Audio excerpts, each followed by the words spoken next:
característica de Deus também. Inclusive, antes a gente vê que havia o caos e ele foi e colocou ordem em tudo, fazendo a criação. Isso a gente pode reforçar também em outras passagens. Pronto, aqui, já está destacado alguns aqui. Em 1 Coríntios 14:40, está escrito assim, que tudo seja feito com ordem e decência. Aqui é a respeito do culto, mas também ordem no culto. Tudo seja feito com ordem e decência. Sobre a questão lá de profecias, falar em línguas, vai falar em línguas, não vai? Aí ele fala, no final ele diz, antes profetize do que fale em línguas, mas não proíba de falar em línguas, mas tudo seja feito com ordem e decência. A gente pode ver isso reforçado em Jesus também, na organização, quando foi fazer a multiplicação dos pães, ele fez o quê? Separa aqui em grupos de 50. Ele podia só sentar aí todo mundo e vai distribuindo, mas ele fez questão de organizar em grupos. A gente já vê uma ordem, uma organização. Tem outros exemplos, mas eu destaquei esses. Também em Lucas 22, na Páscoa, ele também manda Pedro e João irem antes preparar, né? Aí ele fala, ide preparar a Páscoa para que a comamos. E ele diz como é para ser feito. Então você vai chegar lá, vai encontrar a pessoa, vai falar, deu toda a instrução de como era para ser feito. Ele podia simplesmente chegar lá, vai ser em tal lugar. Chega e se arruma lá na hora, do jeito que for, de qualquer jeito, e pronto. Mas ele fez questão de falar, vão antes arrumar, organizar, vão antes preparar. Tem até aquela parábola da construção da torre, né? Lucas 14:28, que ele diz, pois qual de vós, querendo edificar uma torre, não se assenta primeiro a fazer as contas dos gastos, para ver se tem com que acabar? Para que não aconteça que, depois de haver posto os alicerces, não podendo acabar, todos a virem e comecem a escarnecer dele, dizendo, este homem começou a edificar e não pôde acabar. Ou qual rei, que indo à guerra pelejar contra outro rei, não se assenta primeiro a tomar conselho sobre se com 10.000 pode sair ao encontro do que vem contra ele com 20.000. Então, até nessa parábola aqui também a questão da organização. O foco não era esse, mas a gente pode tirar essa lição também da organização, planejamento. Ok, li aqui alguns versículos, mas vamos trazer para o nosso dia a dia. Onde que a gente pode estar organizado ou desorganizado. E aí eu vou começar pela organização do espaço físico, do ambiente físico, seja o nosso lar, que é o destaque do nosso lar, que é o espaço que a gente está mais frequente, né? Mas também até o nosso trabalho. Se for um trabalho que você tem essa autonomia de arrumar, né? Em alguns trabalhos você não tem um local fixo de trabalho. Mas o seu espaço de trabalho, o seu escritório, a sua casa, aqui a igreja também, né? O espaço físico onde a gente vive, onde a gente convive. E aí só um destaque aqui que eu quero fazer. Eu não vou dizer que, com aquele misticismo que alguns já podem ter ouvido por aí, que você tem que arrumar a sua casa, porque senão a bagunça vai trair espírito maligno, vai trair demônio, ou então Deus não vai entrar no lugar bagunçado. Eu já vou desmistificar isso aí, porque agora a gente, debaixo da nova aliança, a gente sabe o quê? Se você creu em Cristo, se arrependeu, a gente recebe o Espírito Santo e nós estamos selados com o Espírito Santo, e ele está com a gente para onde a gente for. Então não tem essa de, a casa está bagunçada, Deus não entra em casa bagunçada. Só para desmistificar isso aí, que isso aí é coisa de horóscopo. Mas o Espírito Santo, a gente já creu em Cristo, já confessou nossos pecados, já nos arrependemos, então ele já está em nós. E a luz não tem comunhão com as trevas. Então não tem essa de que vai atrair espírito maligno para sua casa, porque você não arrumou. Mas isso não quer dizer que não é uma coisa importante. É importante, sim, a gente ter atenção com a organização do nosso ambiente físico. Pronto, aí. A desorganização ela traz efeitos negativos, diretos e indiretos, podendo até mesmo afetar o nosso espírito, uma vez que nós somos inteiramente, como estamos falando aqui esse ano, né? Tudo inteiramente correlacionado, espírito, alma e corpo. Eu vou trazer aqui alguns estudos. Segundo matéria da National Geographic, as desvantagens estudadas de viver em um ambiente desorganizado ou desordenado incluem dificuldades de memória, hábitos alimentares ruins, maior chance de desenvolver transtornos de humor e menor controle de impulsos. Outro estudo, Daniel Levitin, neurocientista comportamental da Universidade de McGill, em Montreal, Canadá, diz que há também uma ligação entre o hormônio do estresse, o cortisol, e a vida em um espaço desorganizado. e a probabilidade de que a bagunça e desorganização possam levar a transtornos de ansiedade crônica em algumas pessoas. Aí é uma coisa que acho que tem se aumentado muito esses casos de ansiedade, né? Ah, que eu estou ansioso. Às vezes a pessoa nem é uma ansiedade consciente de preocupação, mas estou com sintoma de ansiedade, não sei o quê. E aí, de repente, vale pensar se isso também não é uma influência, dentre tantas coisas da correria do dia a dia, mas se o ambiente que a gente está frequentando não está colaborando para isso também. Um estudo do Journal of Environmental Psychology, enfim, um estudo desse jornal de psicologia mostra que a desordem pode diminuir a sensação de bem-estar, felicidade e segurança.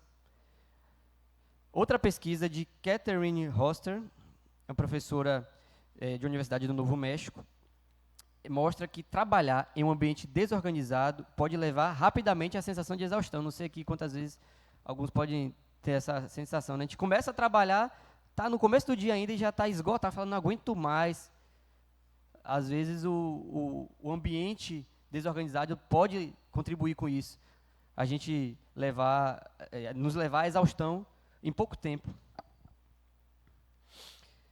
Outro item da pesquisa diz que a bagunça e a desorganização geram uma perda de produtividade. Claro, né, com tudo isso que a gente falou, isso é óbvio, né, que vai gerar uma perda de produtividade. Aponta que a quantidade de tempo que as pessoas perdem procurando itens perdidos, faltando compromissos ou ficando para trás no trabalho ou na escola por causa da vida desordenada, isso é um fato verídico.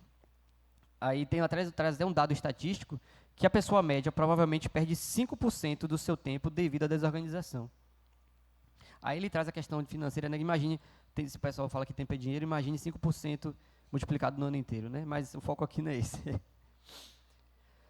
Enfim, indiretamente, a gente falou aqui de muita coisa focada à mente, né?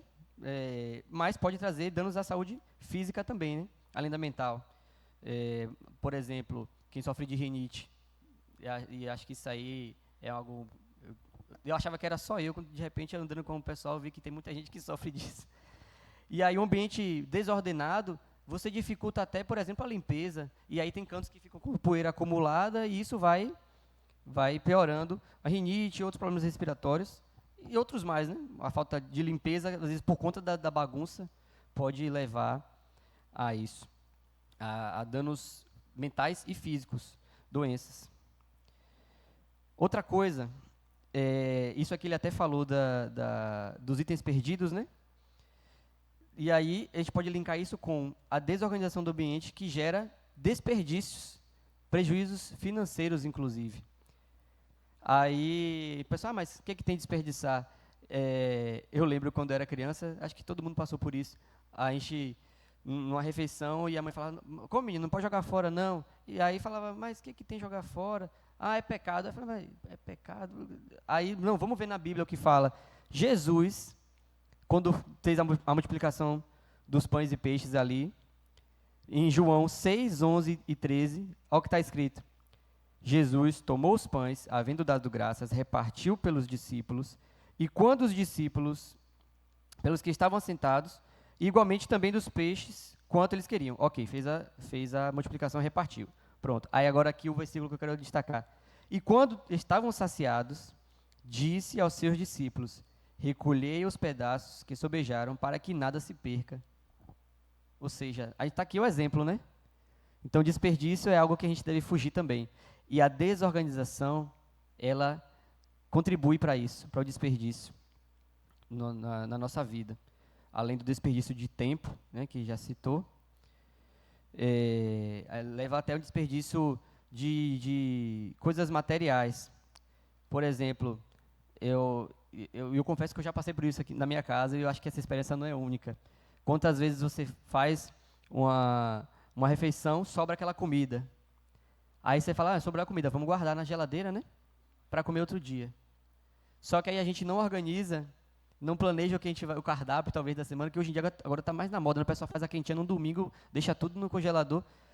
Tem gente que já está nesse aí, glória a Deus. Mas não é comum. E aí a gente guarda aquela comida para comer no outro dia. E aí, em tantas coisas que tem na geladeira, às vezes a gente esquece que está lá. Aí depois quando lembra, aquela carne que eu guardei, quando vai pegar, vixe, já estragou. Aí aquela coisa que vi até um meme na internet que o pessoal assim, aqui em casa a gente faz assim, o que sobrou a gente não joga fora. A gente guarda para botar na geladeira, para estragar na geladeira e jogar fora depois.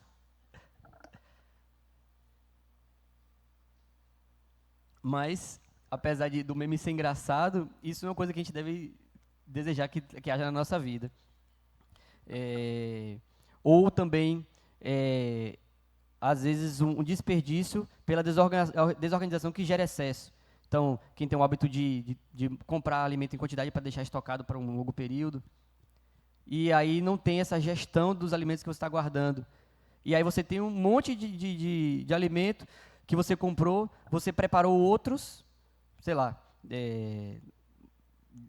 digamos que não perecível, não vai rolar o exemplo aqui, mas algum alimento que você comprou, deixou estocado em grande quantidade, e aí você podia já ir consumindo ele, mas aí você vai consumindo outro porque você não se organizou, não fez o planejamento da sua gestão aí, da sua despensa, e aí quando você vai pegar, aí tá lá 5 embalagens, e quando você olha, tá metade vencida.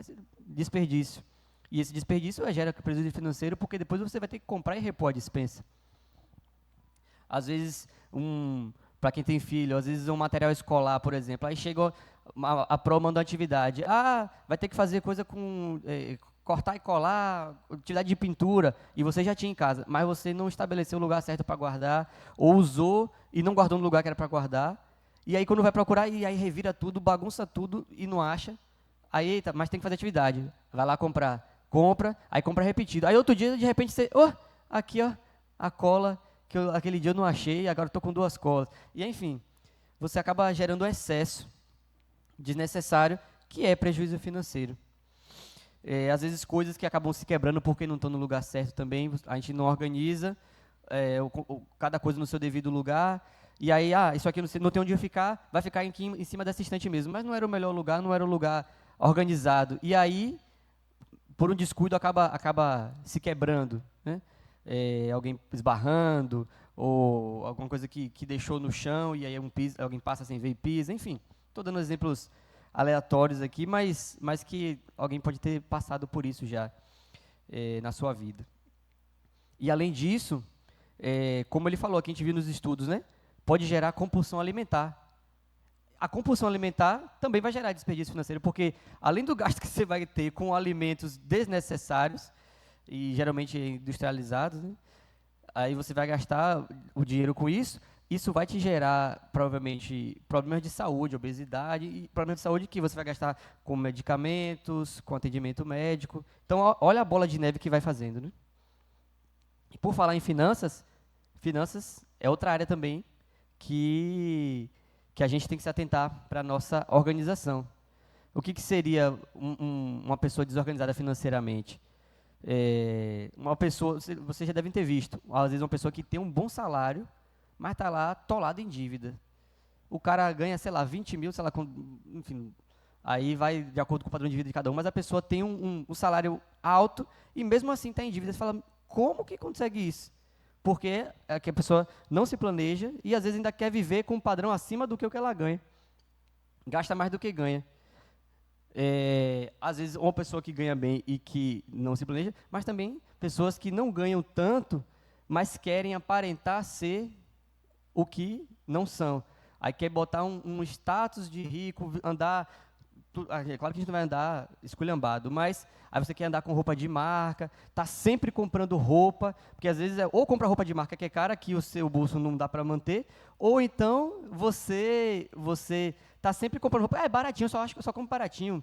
Na Pinchincha aqui, eu vou no centro, só compro roupa barata. Mas aí vai baratinho, baratinho, baratinho, baratinho, baratinho, e compra sem necessidade.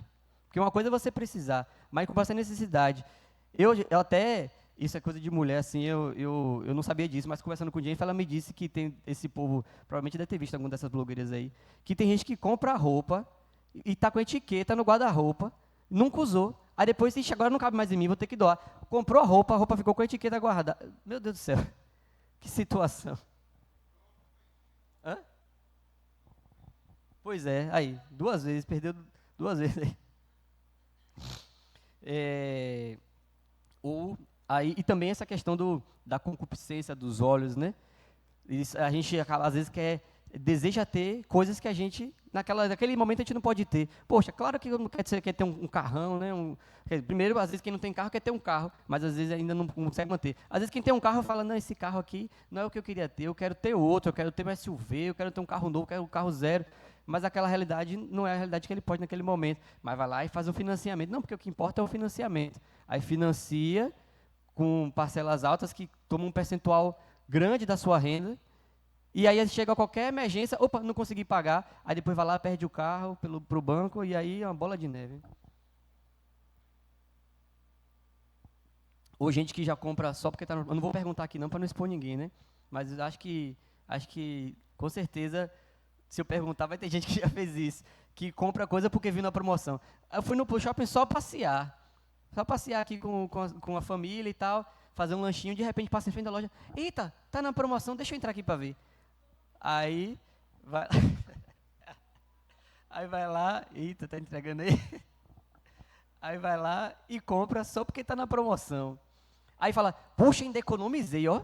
Tava de R$ 200, era R$ 200, tava por 150, economizei 50. Não, rapaz, você não economizou 50, você gastou 150 porque você não estava precisando. Uma coisa é você estava precisando, estava pesquisando e tal, e de repente, opa, oportunidade, está na promoção, estava precisando mesmo, vou comprar. Mas você não está precisando. E de repente compra só porque está na promoção, aí ainda diz, poxa, eu economizei. Não, você não economizou 50, você gastou 150, porque era uma coisa que você não precisava. E que depois vai que entra numa dessa de uma coisa que você compra e acaba nem usando, tipo essa roupa que eu falei. Pô, eu comprei na promoção, oportunidade aqui, e depois nem usou. Pelo menos depois vai doar para o bazar e vai abençoar, né?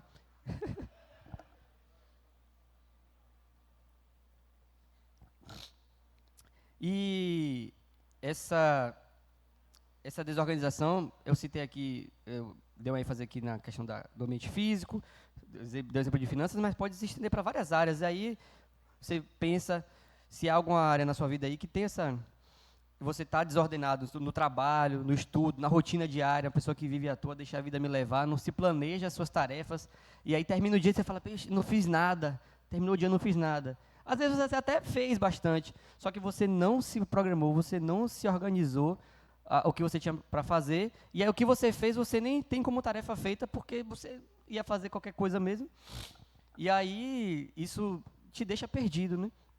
E não reflete um caráter que é divino, como a gente viu. A organização, a ordem, é algo divino. Inclusive, valores desordenados, né? Às vezes a gente colocar, por exemplo, o trabalho como mais importante que a família, por exemplo. Ainda tem essa questão de desorganização nas nossas prioridades, né? E aí, a gente ficar deficiente em uma área que é importante, porque a gente está colocando outra que é um pouco menos importante do que essa, na frente dela. E isso vai até para a nossa relação com Deus, né? Às vezes a gente coloca coisas na frente dele, coisas no lugar que seria de Deus. Por que eu estou dizendo isso? Porque às vezes eu posso estar aqui falando, e aí você fala, pô, mas isso aí não passo por nada disso não. Minha casa, graças a Deus, minha casa é organizada, é limpa, eu sou uma pessoa planejada, minhas finanças estão tudo ok e tal. Só que às vezes você tá com o coração errado, você está colocando outra coisa como mais importante. E aí, ainda mais nessa sociedade de Instagram, redes sociais, às vezes você pode estar fazendo até para mostrar, olha como eu tenho alta performance, né? Linguagem de coach, tenho alta performance, olha como eu consigo fazer tudo certinho, a minha vida está toda ótima. E o seu relacionamento com Deus está aí todo desorganizado, né? O seu espiritual está desorganizado. Externamente está aparentemente tudo bonitinho, mas lá dentro está bagunçado. Né? E aí, como a gente já viu aqui, essa explanação, a desorganização ela traz efeitos negativos, diretos e indiretos, podendo até mesmo afetar o nosso espírito, né? Porque a gente é corpo, alma e espírito. E aí vamos trazer à luz da palavra. Pode ir aqui o próximo. Trazer à luz à luz da palavra as consequências. Essas consequências que a gente viu, que parece aqui, talvez até então, são uma coisa humana, né? Uma coisa mais motivacional, mas vamos trazer à luz da palavra o que a Bíblia diz sobre essas coisas.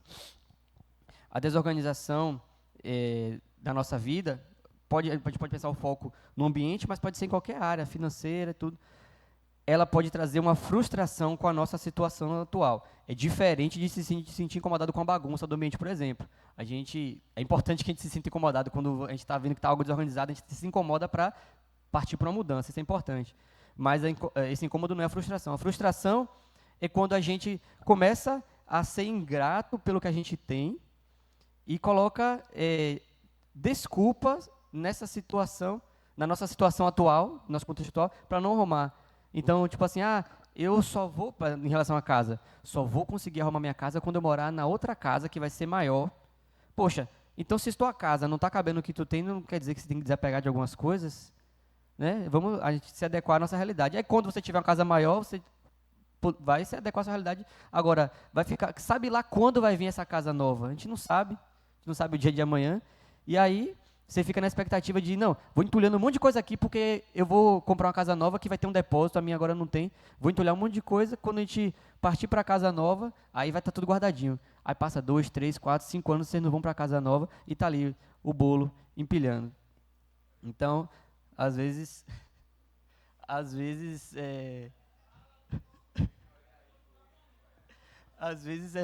gente repensar se a gente não tem que desapegar de algumas coisas. E aí, assim, mas o foco aqui do que eu estou trazendo, no ponto é a frustração que traz, porque aí a gente acaba reclamando, ou se lamentando de que, poxa, minha situação como está, não consigo organizar, eu preciso disso para ser feliz, eu preciso disso para conseguir me organizar, eu preciso ganhar uma bolada de dinheiro aqui para poder me organizar financeiramente, em vez de tentar começar com um pouquinho aqui, eu preciso de uma casa maior para conseguir guardar tudo que eu tenho, e aí, só que aí esse preciso que você fala, não é no sentido de, tipo, vou correr atrás, é no sentido de, tipo assim, eu não faço agora porque o que eu tenho é ruim, de certa forma é isso. E aí o que a Bíblia fala, ao contrário da ingratidão, que a gente tem em 1 Tessalonicenses 5,18, deem graças em todas as circunstâncias, pois esta é a vontade de Deus para vocês em Cristo Jesus. Salmo 136:1 diz, deem graças ao Senhor, porque Ele é bom e o seu amor dura para sempre. Dar graças é ser grato ao Senhor. Colossenses 3,17, tudo o que fizerem, seja em palavra, seja em ação, façam-no em nome do Senhor Jesus. Tem uma versão que fala, faça como para Deus, né? Dando, por meio dele, graças a Deus Pai. De novo, dar graças a Deus é ser grato.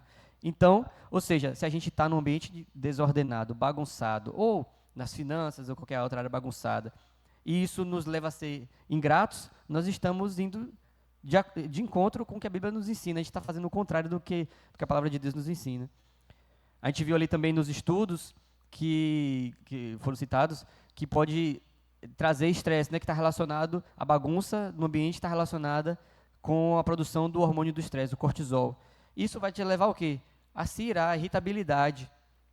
E o que a Bíblia fala a respeito disso? Eclesiastes 7:9. Não permita que a ira domine depressa o seu espírito, pois a ira se aloja no íntimo dos tolos.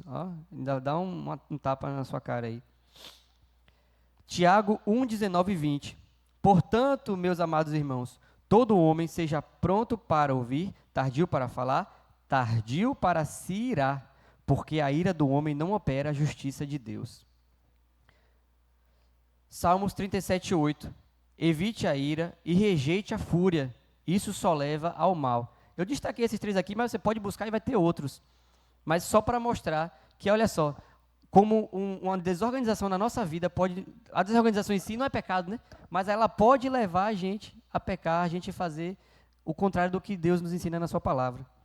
A ira vai levar a brigas, e aí em Provérbios 20, versículo 30, Deus diz o quê? É uma honra dar fim a contendas, mas todos os insensatos envolvem-se nelas. Esse aqui, eu quero destacar esse aqui. 2 Timóteo 2:24. Ao servo do Senhor não convém brigar, mas sim ser amável para com todos, apto para ensinar e paciente. Ou seja, se a gente verdadeiramente, isso aqui é mais para quem já aceitou, quem já confessou o Jesus como seu Senhor e Salvador, ao servo do Senhor não convém brigar. E aí você está num ambiente que, e às vezes, tanto a bagunça pode levar ao estresse que vai gerar briga, como às vezes a bagunça é o motivo da briga. Isso aí mais em relação a casais, né? Isso, e os homens que tomam banho, deixam a toalha na cama, aí chega, sei lá, do futebol, tira a roupa, deixa na sala jogada em cima do sofá e tal. Né? E aí a bagunça é motivo da briga. A minha bagunça é outra. Essa aí, graças a Deus, eu tô livre, né? Que eu não jogo bola. Então, mas minha bagunça que faz minha esposa às vezes reclamar comigo é outra.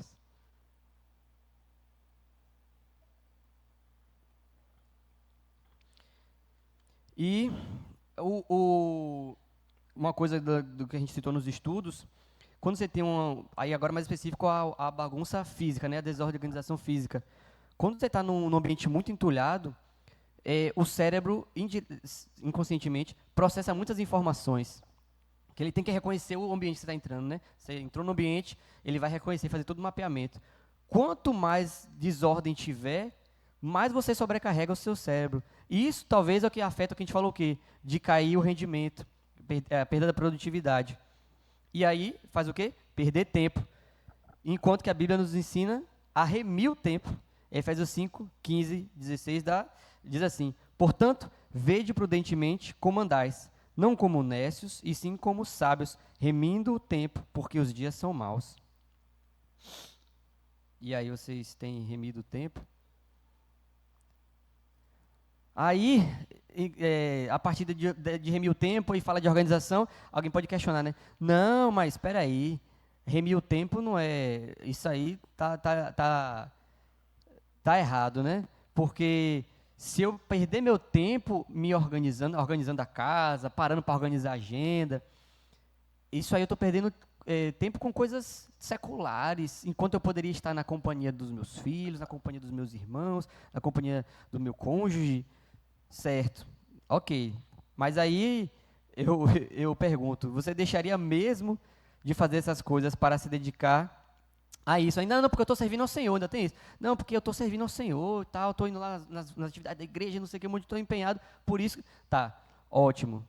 Aí para e pense, realmente o tempo que está faltando para colocar em ordem é porque você está com essa atividade toda? Porque eu mesmo, e eu falo aqui porque assim, Deus tem ministrado isso nos últimos dias, recentemente, né, um tempo para cá, tem ministrado no meu coração, porque é uma realidade também que eu estou melhorando. E aí, não vai dar tempo de arrumar isso agora não, estou cansado.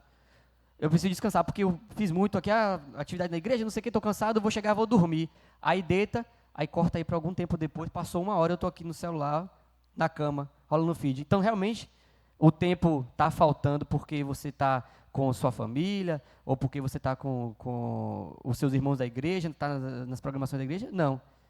Às vezes a gente inventa essa desculpa, mas a gente tem tempo sim para fazer, para colocar em ordem. Tempo que você poderia estar lá organizando sua agenda, poderia estar arrumando sua casa.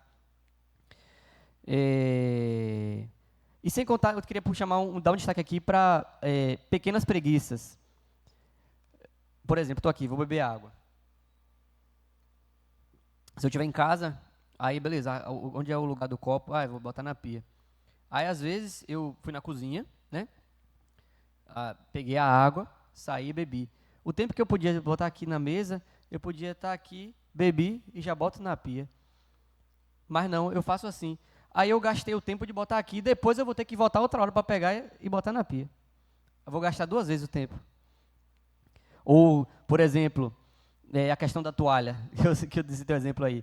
Que isso parece que é uma reclamação, graças a Deus lá em casa, né? Não é meu problema. Minha mulher pode confirmar. Mas eu já ouvi muito. Não, porque o marido toma banho, larga a toalha na cama. E aí briga, não sei o quê. Aí, o tempo que você sai do banheiro, e aí bota a toalha na cama e vai trocar de roupa, não é o mesmo tempo de você já estender a toalha. Você talvez vai andar um pouquinho mais, meu Deus do céu. Estender a toalha, né? Ou roupa suja, por exemplo. Deixa a roupa suja no banheiro. Poxa, o tempo que você saía talvez com a toalha, não sei como é a rotina da casa de cada um, se você já se troca no banheiro, mas aí você sai com a toalha, com a roupa suja na mão, bota na roupa suja, troca de roupa e vai estender a toalha. É o mesmo caminho, só que você está com a mão ocupada com a roupa suja. Mas não, aí deixa a roupa suja, sai sem a roupa suja, depois vai ter que voltar. Mas é só um tempinho que eu vou ter que voltar. Poxa, mas aí vai um pouquinho, várias coisas, esses 5% de tempo perdido aí que ele falou. E aí esse tempo que a gente poderia estar realmente gastando em oração, em leitura bíblica, né? Realmente poderia estar gastando em tempo de qualidade com o cônjuge, com os filhos, mas aí a gente foi deixando essas pequenas preguiças se tornarem um grande problemão, né? Por exemplo, louça mesmo. Acho que vocês já devem ter passado por isso mesmo também. Eu já passei por isso. Quando você chega, você faz sua refeição, a pia está limpa, aí você, poxa, comi aqui, a pia está limpa, vou lavar o meu prato e botar. Agora, se você come e chega e a pia está cheia de pratos, você fala, é só mais um. Aí deixa aí e vai embora. Então, a tendência é quando a bagunça está acumulada, o cérebro já se cansa antes de fazer, e você já sobrecarregou, fala, não, vai fazer não. E aí vai piorando, piorando, piorando, piorando. Mas alguma hora vai ter que ser feito, meu amigo. Agora você vai ter que fazer. Vai deixando, agora vai ter que fazer. E aí quando você fazer, vai te cansar muito mais. Quando você fizer, vai te cansar muito mais. E talvez vai te fazer perder mais tempo.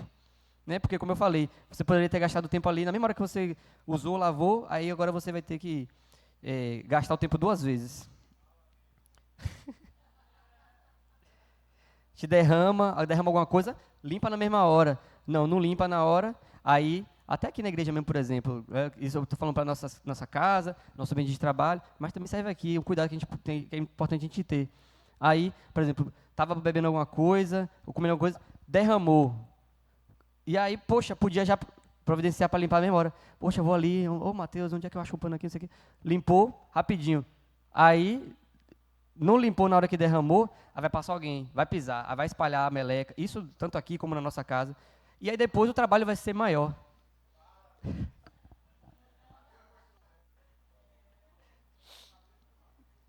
Enfim, tudo isso aqui para exemplificar tempos que a gente pode acabar perdendo por conta da nossa desorganização. E esses momentos realmente perdidos poderiam estar sendo investidos em oração, leitura da palavra, ao amor à nossa família, né, os filhos, os cônjuges, tempo de qualidade. O que mais que a desordem traz? Problemas de saúde, né, como a gente já citou, psicológico e também mental. Psicológico e também físico. E aí o psicológico, a gente falou da questão da ansiedade, mas eu queria destacar uma coisa aqui. Eu vou deixar esse ponto para frente. Outra coisa que a desorganização pode ser. Tá aí? Pronto aí. Não, vou voltar. Aqui, ó. Falta de amor ao próximo. Eu nunca tinha pensado nisso, mas um dia desses eu, lendo a palavra, orando, isso me veio.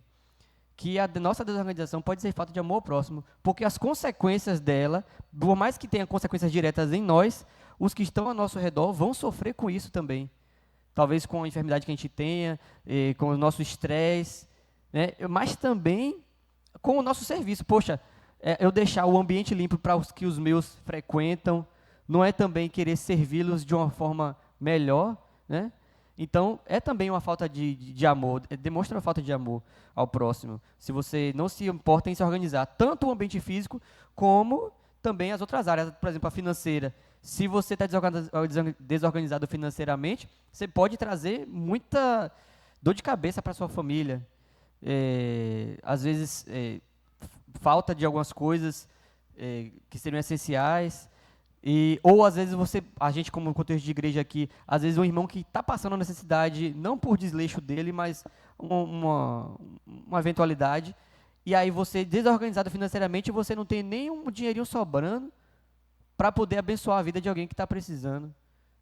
E aí você vai fazer um sacrifício, né? Você realmente passou por necessidade, você faz um sacrifício, depois vai repor. Só que aí pronto, aí você ajudou ele e você está se desorganizando e está fazendo aqui uma bola de neve. Então, é falta de amor ao próximo também. Você não se importar com a organização na sua vida, no seu ambiente. 1 Timóteo 5,8, acho que está aí, né? Aí, está citado. Diz assim, se alguém não cuida dos seus, especialmente dos da própria casa, negou a fé e é pior do que o descrente. O contexto não é exatamente esse aqui, mas a gente pode aplicar nisso também. Porque o cuidado é o quê? O cuidado envolve tantas coisas, inclusive isso. Cuidar dos seus. Você atender às necessidades deles, né? Aí, como eu citei aqui, organizar o ambiente é também um ato de serviço, que é uma demonstração de amor. O próprio Cristo disse que não veio para ser servido, mas para servir. Ah, mas eu estou cansado. Mas diz o quê? O amor não busca os próprios interesses. Poxa, eu estou cansado, mas, poxa, meus filhos aqui estão precisando desse ambiente organizado. Vou arrumar, né? Enfim, pode ser preguiça e é um mau testemunho, a desorganização. Tito 2, 2 a 5. Eu vou dar uma corrida aqui para a gente fechar. Está aberto aí, pronto. Ensine os mais velhos. Aí na questão do mau testemunho, eu vou até abrir um parênteses aqui sobre a questão da ordem no contexto familiar também. Mas vamos ler primeiro. Ensine os homens mais velhos a serem sóbrios, dignos de respeito. Digno de respeito, né? Uma pessoa bagunçada, enrolada, desorganizada, difícil ela ser digna de respeito. Aqui eu não estou falando do respeito que a gente tem que ter um com o outro, normalmente não, mas digno de respeito a pessoa, né, que merece uma certa honra. Né? Sensatos, sadios na fé, no amor e na perseverança. Semelhantemente, ensine as mulheres mais velhas a serem reverentes na sua maneira de viver, a não serem caluniadoras nem escravizadas a muito vinho, mas a serem capazes de ensinar o que é bom. Assim poderão orientar as mulheres mais jovens a amarem seus maridos e seus filhos, a serem prudentes e puras. Aí essa versão está como dizendo aqui? Reverentes à maneira de viver. O 4. Não, 5. É isso mesmo? Aí, serem sensatas e puras, estarem, é isso mesmo, tá igual a minha aqui, estarem ocupadas em casa e serem bondosas e sujeitas ao marido. Eu fui no original, porque isso aqui pode gerar muita polêmica, né, que eu sei que tem aquela discussão, o homem, né, o papel do marido, o papel da mulher, e gera muita discussão. Eu fui atrás do texto original. No grego, essa expressão aqui, ocupadas em casa, que algumas dizem boas donas de casa, é oikuros. Está ali, né? Pronto, ali. Não sei se dá para ver. Que significa que cuida da casa, que trabalha em casa. Tudo bem que hoje é um outro contexto diferente, tem mulheres que trabalham fora, mas nesse contexto ali. Né? Que cuida da casa, que trabalha em casa, o vigia da casa, que mantém a casa e cuida dos afazeres do lar, doméstico. Então, a gente cuidar da nossa casa, aqui no caso ele deu um enfoque para as mulheres, é um bom testemunho, porque ele diz aqui no versículo 5, tudo isso que ele citou, tanto os maridos serem dignos de respeito e tudo, as mulheres prudentes, puras, estarem ocupadas em casa, a fim de que a palavra de Deus não seja difamada. Então, se a gente vai contrário a isso, a gente está difamando a palavra de Deus, está desonrando a Deus. Agora sim, eu vou puxar um pouco, para não ficar essa discussão, 1 Pedro 3,7, diz ali, maridos, vós igualmente, vivei a vida comum do lar, com discernimento, e tratem-nas com honra. Tratem suas mulheres com honra. Algumas versões dizem, sejam sábios no convívio com as mulheres. Aí eu fui atrás do original também, né? Que diz no grego, sunoikeo, significa habitar com, morar juntos, da associação doméstica, da relação entre marido e mulher. Então, assim, trazendo para esse contexto atual, né, aqui o ideal que ele falou seria o quê? Realmente o marido que trabalha fora, a mulher que está aqui cuidando da casa, dos filhos e tal, toda essa estrutura, mas trazendo para esse contexto novo de sociedade, onde algumas mulheres precisam trabalhar, porque o salário do marido não é suficiente, ou às vezes querem, né, também, né? Esse viver sabiamente, né, esse habitar juntos, esse suinokeo, ser sábio no convívio com as mulheres, tratando-a com honra, você contribuir nessa organização também não é viver sabiamente, porque assim, tem homens que atrapalham isso daí, sinceramente. Porque é a mulher que tem que arrumar. E aí o cara não está nem aí, e bagunça mesmo. Assim, às vezes ele além de não ajudar na arrumação, ele piora a bagunça. Eu vi um vídeo não muito feliz, porque se tratava de um líder religioso, não vou citar igual da denominação, mas que ele falava sobre isso. Na verdade era um meme, né? Só que pegando esse vídeo, falando que, eu estou chegando em casa da rua, minha mulher passou pano, ela não pode falar, não pisa com sapato. Não, eu vou pisar sim, porque eu sou rei daqui dessa casa. Eu falo, oxi, onde que... No meme, o cara... nesse meme, o cara diz, eu fui seguir o que esse pastor falou, aí de repente está lá, luto, não sei quem, morreu. Mas, mas assim, eu não sei onde é que está isso na Bíblia, né? Claro que a mulher tem que tratar ele com respeito, ela não vai dizer, não pisa aí não! Poxa, tá falando com o filho, tá falando com o marido, ela não vai tratar com desrespeito, ela tem que tratar com respeito. Ô amor, acabei de limpar aqui, não pisa com o sapato, não tira o sapato para entrar, e ele vai colaborar com isso daí, né? Talvez a passagem que esse líder religioso tenha visto para tentar dizer que ele seria o rei da casa deve ser Efésios 5, 23, do 23 ao 25. Só que eu acho que ele só leu o 23, né? O que diz em Efésios 5, 3? 5, 23. Efésios 5, 23. Ainda sobre a ordem na estrutura familiar. Porque o marido é a cabeça da mulher, como também Cristo é a cabeça da igreja.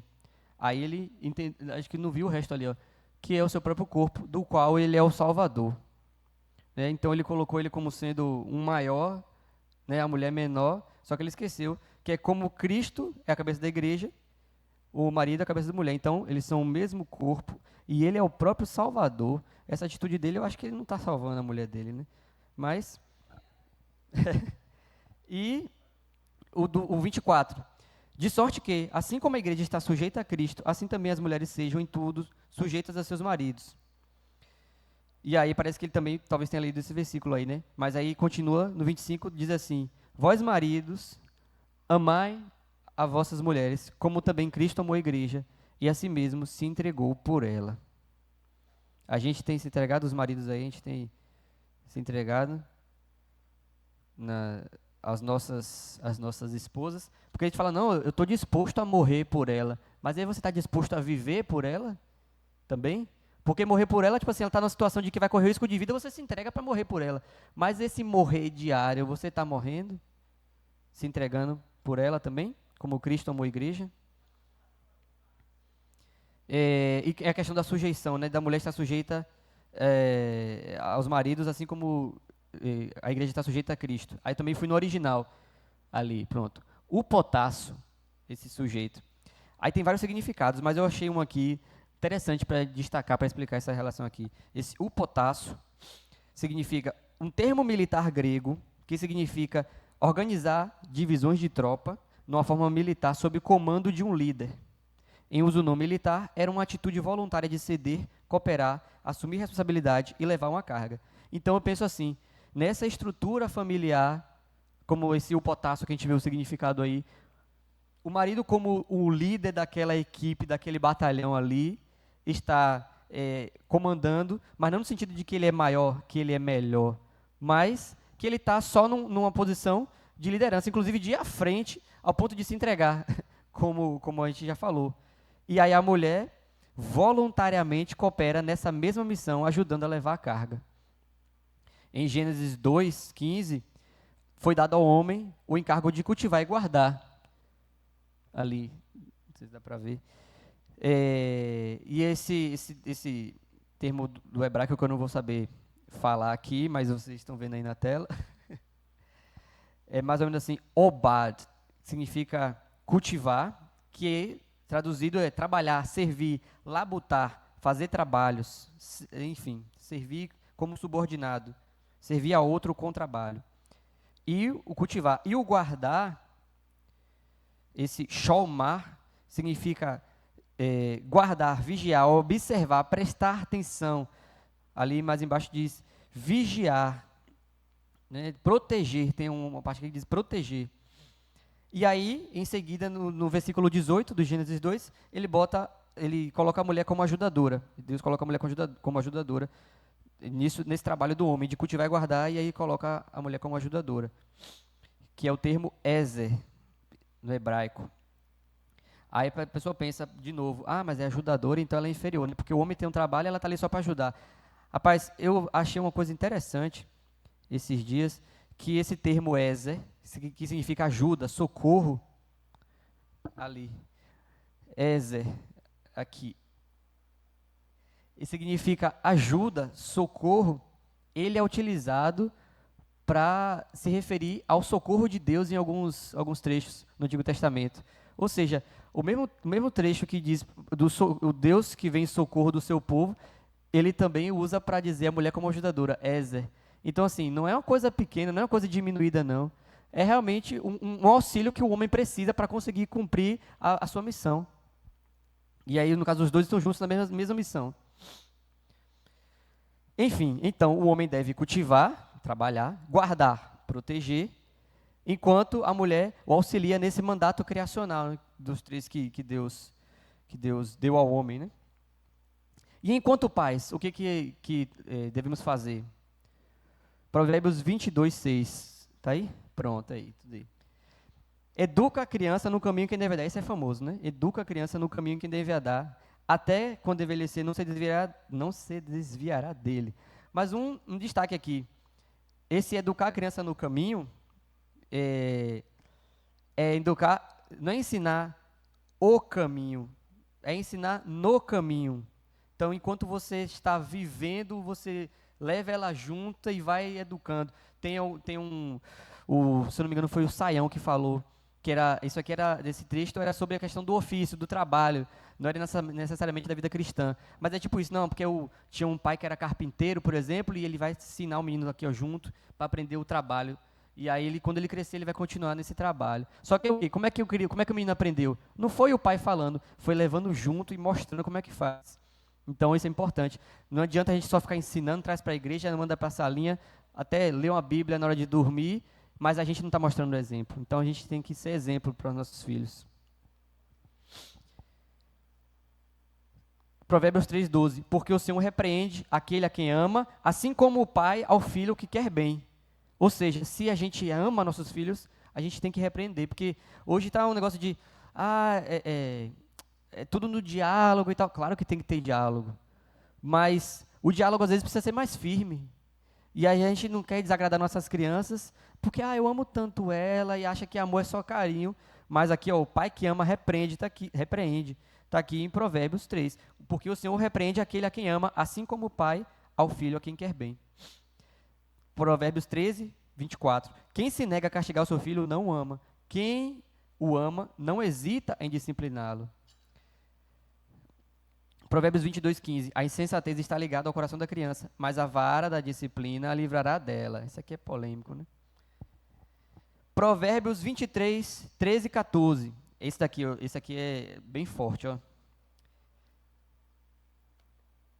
Eu não sei qual é essa versão aí, mas na versão que eu tenho aqui diz assim, ó. Acho que talvez seja a Almeida. Não retires a disciplina da criança, porque fustigando-a com a vara, nem por isso morrerá. Tu a fustigarás com a vara e livrarás a sua alma do inferno. Então, a gente está conduzindo nossos filhos ao céu ou ao inferno, né? Se a gente está se abstendo de corrigi-los quando é necessário. E aí, um ponto que eu queria destacar aqui sobre essa questão da criação dos filhos. Uma coisa que eu achei interessante. Trechos na Bíblia, no Antigo Testamento, que compara diretamente, né? Porque Deus é pai, mas compara diretamente. Assim como um pai, e assim como a mãe, na maioria dos casos, quando fala do pai, é sobre cuidado, ensino, disciplina. Também tem compaixão, né? Assim como o pai se compadece, mas tem cuidado, ensino, disciplina. E quando a mãe é assim como a mãe que não esquece, a mãe que amamenta e não esquece do seu filho. Então, aquele carinho, aquele cuidado emocional, que carrega no colo, aquele aconchego, né? Então, assim, a partir disso, a gente pode separar aqui que os dois, claro que vão desempenhar as duas coisas, tanto o pai quanto a mãe, vai desempenhar o carinho, o cuidado, a repreensão, o ensino, mas o homem chegar mais firme nessa questão da disciplina, da correção, da instrução, e a mãe ser esse amparo, esse consolo, esse aconchego, né? E quando você deixa isso bagunçar, quando um entra pela prioridade do que seria do outro, bagunça um pouco. A gente, inclusive, já passou por isso lá em casa um momento. Minha esposa estava se sentindo sobrecarregada porque eu estava hesitando, às vezes, em corrigir mais firme as crianças. Aí ela tomava essa frente E aí, isso estava sobrecarregando ela emocionalmente, porque estava sendo uma bagunça no nosso lar. Aí a gente começou a corrigir isso, graças a Deus. Tem um fato curioso, inclusive, que a palavra para útero, no hebraico, ela tem a mesma raiz da palavra misericórdia. Aí eu achei interessante que essa raiz linguística sugere, na visão hebraica, que a compaixão não é um sentimento abstrato ou superficial, mas uma emoção intensa e visceral, comparável ao amor e cuidado incondicionais de uma mãe pelo seu filho no seu ventre. Interessante. Bom, fechando esse parêntese da estrutura familiar, da ordem na estrutura familiar, que até isso Deus teve o cuidado de deixar na sua palavra e a gente não pode ser negligente com isso. Vamos retomar. Pronto. Antes de chegar nesse ponto, mas pode deixar aí. Que eu queria voltar aqui um ponto, que a nossa desorganização pode até nos atrapalhar no serviço ao próximo, no serviço ao outro. Tem aquela história da Sunamita, né, em 2 Reis, que ela vê que o profeta passa lá e ela, opa, vamos arrumar, preparar um quarto, colocar ali a cama, uma mesa e tal, e teve até o cuidado de botar uma mesinha, enfim, esse capricho, esse cuidado. E aí, se ela não se prontificasse em organizar, tudo bem, ele ia continuar passando, né? Mas não ia ter essa estrutura adequada para recebê-lo. Então, a nossa desorganização pode atrapalhar a gente até de servir o nosso irmão. A gente mesmo que vive nesse contexto de igreja e diz, não, eu estou disposto mesmo aqui, Senhor, minha casa está aberta para um irmão que precisa. Realmente, pensa aí, se surge uma emergência e você precisa receber o irmão na sua casa, você vai ter que sair correndo, eita, bora arrumar que está vindo aqui, não sei o quê, para poder receber o irmão que está chegando, precisando de uma assistência, ou ela está pronta para receber alguém. Né? Aí, às vezes, a gente até fala assim, irmão, não vai dar não. Não vai dar não porque, às vezes, esse não vai dar não é só porque você não quer passar vergonha de mostrar a bagunça que está na sua casa. Imagina que situação. Eu estou dando alguns exemplos aqui, infelizmente exemplos ruins, mas são exemplos que eu já superei, graças a Deus. Mas eu já passei por uma situação, por exemplo, de desorganização, que a gente, por ter família em Salvador, a gente viaja quase todo mês. A gente vai lá na Prisco Salvador também. Quem puder dar uma chegada também de vez em quando, ajudar ali. A gente dá uma chegadinha lá, toca com eles e tal, né? E aí, fica na casa dos pais de Jennifer. E aí nessas viagens, já aconteceu de eu voltar, dava tempo de eu chegar, tirar a mala, desfazer tudo e ficar com o carro livre. Mas na agonia, na correria, na desorganização, eu não desfiz a mala, deixei na mala do carro. Aí depois a gente veio para a igreja e o irmão precisava de carona. Aí a gente tem criança, né, tem as cadeirinhas. Vamos tirar as cadeirinhas para botar na mala. Quando abre a mala do carro, eita, não tem onde botar a cadeirinha. E aí? Poderia ter comprometido o nosso serviço ao irmão. Aqui, até que a gente deu um jeito, que a gente tirou a cadeirinha, se não me engano, acho que foi assim. A gente tirou a cadeirinha, deixou aqui na igreja, levou, depois voltou e pegou. Foi alguma coisa assim. Mas poderia ter atrapalhado. Aí eu gastei mais gasolina, tá vendo? Ou seja, a desorganização trazendo prejuízo financeiro.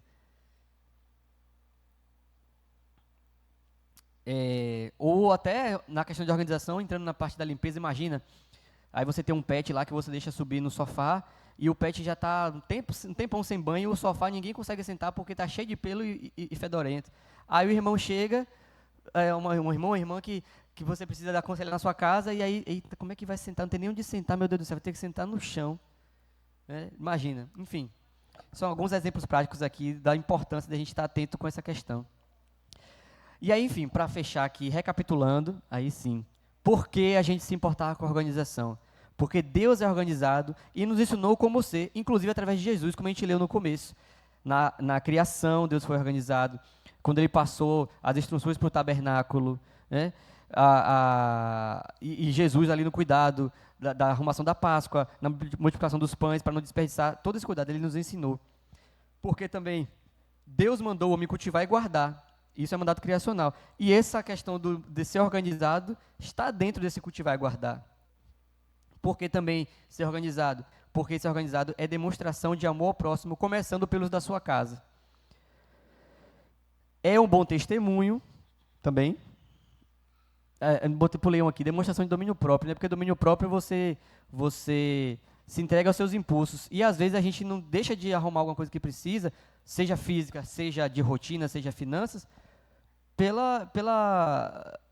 por dar espaço aos impulsos, né? Eu prefiro deitar e maratonar a Netflix aí por 3 horas do que organizar o que eu preciso organizar. E aí você tem um domínio próprio. E isso é realmente uma coisa que conscientemente eu já fiz várias vezes lá em casa. Tipo assim, tem coisa que precisa ser feita. E aí poxa, mas eu não queria fazer, agora eu estou cansado, sei lá o quê. Mas não, eu vou fazer, ó, só para, vamos dizer, matar a carne aqui, eu vou fazer. E aí você tem um domínio próprio também. É um bom testemunho, então isso honra a Deus, você sendo organizado.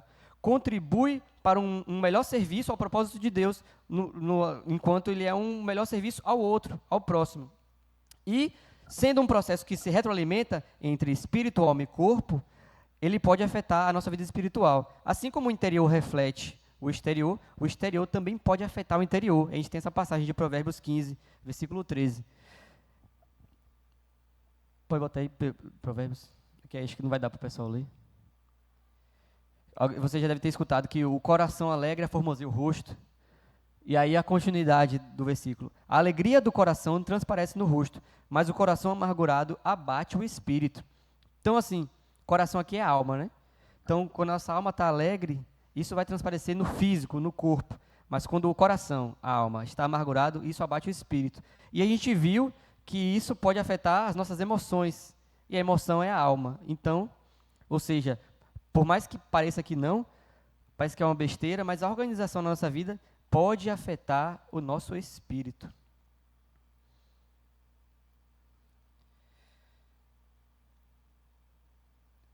Bom, pode passar. Aí, pronto.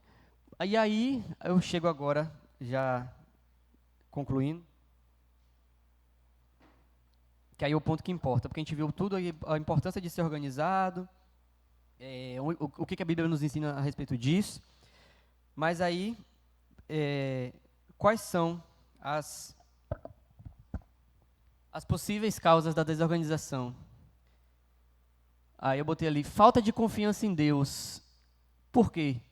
Às vezes a desorganização, como eu citei aqui no meio da pregação, pode ser por conta de um excesso de coisas, um acúmulo de coisas. Por que será que a gente está acumulando tanta coisa assim? Ah, é porque eu vou poder precisar, pode ser que eu precise. Não, uma coisa é quando você se planeja um projeto que você vai fazer específico. Ah, não, eu estou planejando fazer tal coisa que eu vou precisar disso, disso e disso, mas não cheguei ainda. Aí você está juntando, porque vai chegar uma hora com talvez um prazo definido ou quase definido, você vai colocar em prática e vai usar.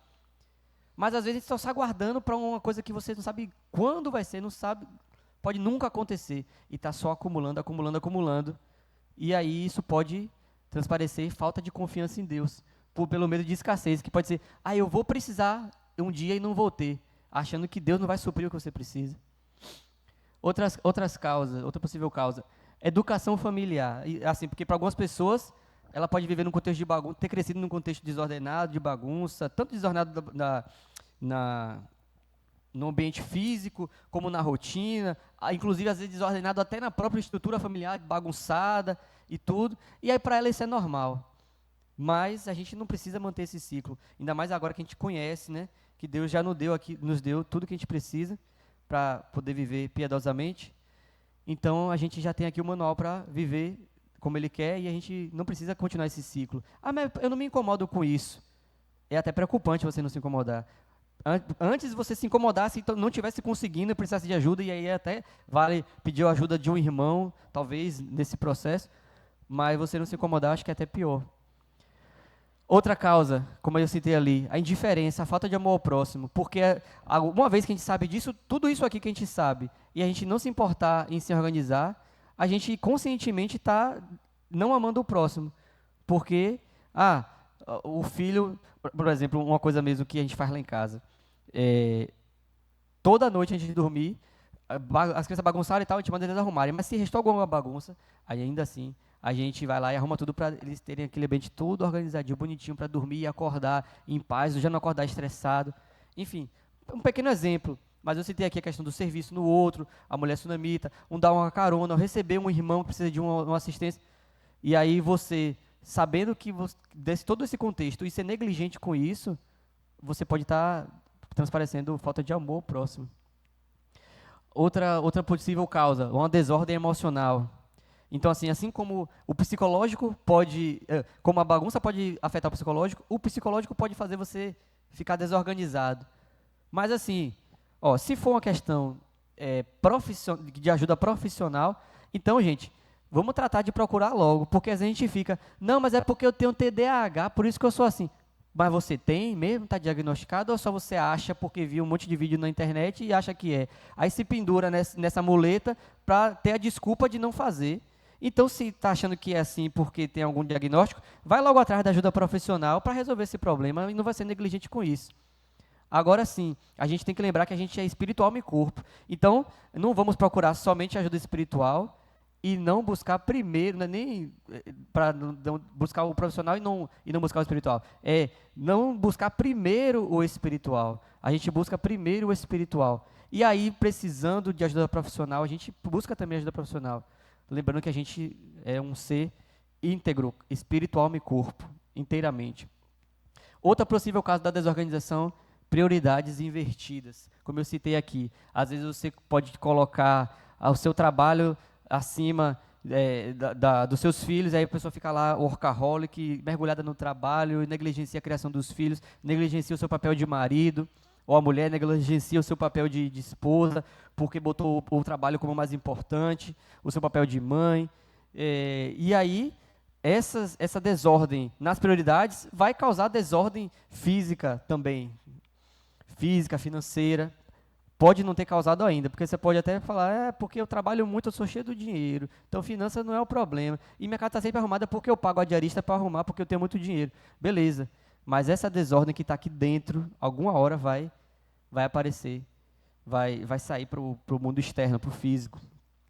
E aí, em si falando de prioridades invertidas, uma das prioridades invertidas que pode acontecer para você estar desorganizado, desordenado, é o quê? É tirar Deus do primeiro lugar. Na verdade, eu vou até além, não é nem tirar Deus do primeiro lugar, é tirar Deus do centro, porque ele não entra nessa lista do que é primeiro, segundo, terceiro. Ele está no centro e tudo deve convergir para ele, todas as nossas áreas da nossa vida. E aí, quando a gente tira ele do centro e coloca outra coisa, aí bagunça tudo. Como eu citei o exemplo aqui, a gente pode colocar o trabalho no primeiro lugar e causa essa desordem, mas a gente pode até colocar, e tem ídolos, né? Ídolos que são mais evidentes nesse século, riqueza, poder, prazer, né? Não, porque aí você busca muito entretenimento, e aí não tem tempo de realmente ser uma pessoa organizada, organizar seu espaço físico, organizar sua rotina, organizar suas finanças, porque você está sempre buscando entretenimento, botou o entretenimento, o prazer como ídolo. As riquezas, né? O cara workaholic que só trabalha para juntar dinheiro, e esquece todo o resto, e aí bagunça tudo. Mas tem coisas boas que a gente pode acabar também deixando como ídolo quando elas tomam o lugar de Deus. Tanto quando a gente coloca, às vezes, nossos filhos, ou nosso cônjuge no lugar que seria de Deus, ou até mesmo, às vezes, um ministério, um ativismo religioso. A gente acha que nosso relacionamento com Deus está tudo certinho, porque a gente está vindo um bocado na igreja e está servindo um bocado. Estou aqui tocando e tal, estou massa aqui com Deus. Mas, não, é só um ativismo religioso, porque a gente tirou Deus do centro e colocou o serviço frenético. A gente tem que servir, mas a gente colocou aquele externo de serviço frenético, e a gente não tem realmente um tempo com Deus ali de devocional, de oração, de se alimentar da palavra de Deus, e não tem aplicado o que Ele tem nos ensinado. A gente vive um serviço na igreja, mas no dia a dia a gente não vive de fato uma vida de obediência a Ele, é o que Ele nos ensina. A gente não está sendo sal e luz aí fora. Então, para concluir, o convite que eu faço essa noite é esse, que a gente se analise, se examine, se a gente tem pecado em alguma dessas coisas, porque, como eu falei, a desorganização em si não é pecado, mas ela pode nos levar a pecar, ela pode impactar o nosso espiritual. Então, que você reflita e pense se há algo a ser consertado. Tanto a gente, né, nós que já somos cristãos convertidos, que já entregamos a vida ao Senhor, mas a gente pode ter se perdido no meio da rota, e aí colocado no meio do caminho, colocado outra coisa no lugar que era para ser de Deus. Então, esse é o momento de a gente assumir esse compromisso de mudança, tomar uma atitude de mudança mesmo, mudança de postura. Mas também, você que não conhece a Deus ainda, pode ser que você tenha se identificado com alguns desses exemplos, de que minha vida está bagunçada, tanto ou meu trabalho, ou minha casa, relacionamentos, não dá certo, nenhum relacionamento dá certo, as finanças aqui, meu Deus do céu, trabalho, ele nunca resolve, e aquela bagunça, aquela desordem, por quê? Porque Deus não está no centro da sua vida. Há um ídolo ali, que o ídolo pode ser você mesmo, vivendo conforme os seus próprios interesses, construindo sua vida, esquecendo-se de Deus. E aí, nesse momento, faço esse convite, vocês possam baixar sua cabeça e orar nesse momento, em arrependimento, se de fato você se identificou que você precisa ter essa mudança de postura, de ser alguém que honra a Deus, que dá um bom testemunho, sendo uma pessoa organizada nas áreas da sua vida. Se você precisa mudar isso. E também você que não conhece a Deus ainda, mas que se identificou com essas situações e quer, de fato, colocar em ordem sua vida. E eu digo aqui até para você que pode ter falado, isso aí para mim nada se aplica à minha vida, porque minha vida é toda bonitinha, perfeitinha, arrumadinha. Minhas finanças estão bem, a minha casa está sempre arrumada, limpa, o meu trabalho também está tudo bem, obrigado. Mas como eu falei, você pode estar fazendo isso com o coração errado, se Deus não está no centro. E aí, se Deus não está no centro, há uma bagunça no seu espírito. Assim como eu preguei aqui, que a bagunça externa da sua vida pode afetar o seu espírito, a bagunça do seu espírito, mais cedo ou mais tarde, vai refletir no seu externo. Então, se sua vida está toda bonitinha, perfeitinha, mas Deus não está no centro, mais cedo ou mais tarde, isso vai refletir no exterior. Porque ninguém consegue, pelas suas próprias forças, manter essa organização, essa ordem artificial. Porque o pecado bagunçou com tudo. Deus criou, quando Deus criou tudo lá, era tudo perfeito. Deus criou e viu Deus que era bom, era tudo perfeito. Mas depois que o homem pecou, a terra produziu espinhos e abrolhos, e aí o pecado começou a destruir tudo. Então a gente só consegue, de fato, viver em ordem, como Deus planejou, quando Ele está em nós, o seu Espírito Santo está em nós. Então você que ainda não conhece, eu convido a entregar a vida a Ele nesse momento.